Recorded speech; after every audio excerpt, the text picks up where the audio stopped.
નમસ્કાર, સમાચારો સાથે હું છું જયેશ। સૌપ્રથમ વાત અમદાવાદના સાણંદની કે જ્યાં દબાણ હટાવવાની કામગીરી ચાલી રહી છે અને એ દરમિયાન સ્થાનિકો અને પોલીસ વચ્ચે ઘર્ષણનો મામલો સામે આવ્યો છે। સાણંદમાં દબાણ દૂર કરવા મામલે બબાલ મચી ગઈ, જ્યાં સ્થાનિક લોકોના રોષનો ભોગ પોલીસ અને દબાણની ટીમ બની। હુમલો કરનારા લોકોની અટકાયતની કાર્યવાહી હાથ ધરવામાં આવી છે અને છેલ્લા ઘણા સમયથી જે ગેરકાયદે દબાણો હટાવવામાં આવી રહ્યા છે તેને લઈને અહીં બુલડોઝરથી દબાણો દૂર કરવાની કામગીરી હાથ ધરવામાં આવી રહી હતી। એ દરમિયાન અહીં સ્થાનિકો પોલીસ આ તમામ વચ્ચે ઘર્ષણ સર્જાયું છે। વધુ વિગતે વાત કરવા જોડાઈ રહ્યા છે ટીવી9 સંવાદદાતા મિહિર સોની। મિહિર, ગેરકાયદે દબાણ હટાવવા મુદ્દે આ બબાલ થઈ છે, શું કાર્યવાહી થઈ રહી છે ત્યાં હાલ?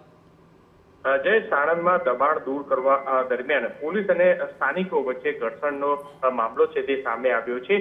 લારી ગલ્લા હટાવવા ગયેલી પોલીસ અને દબાણની ટીમને લોકોએ પકડ્યા હતા અને ત્યારબાદ પોલીસે ચુસ્ત બંદોબસ્ત વચ્ચે જે આ દબાણ છે તે દૂર કરવાની કામગીરી છે તે શરૂ કરી છે। જો કે સ્થાનિક લોકોમાં એક રોષ જોવા મળ્યો હતો અને તે બાદ જે ઘર્ષણ કરનાર લોકો હતા તેની અટકાયત કરી અને કાર્યવાહી શરૂ કરી છે।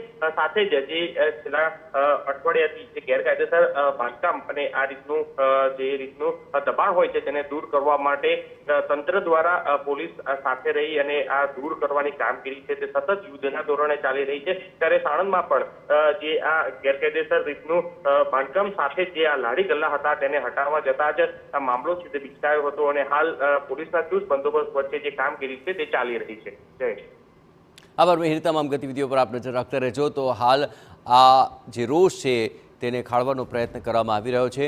પોલીસ અને સ્થાનિકો વચ્ચે જે ઘર્ષણ સર્જાયું તેમાં સમજાવટથી મામલો શાંત પાડવાનો પ્રયત્ન થઈ રહ્યો છે।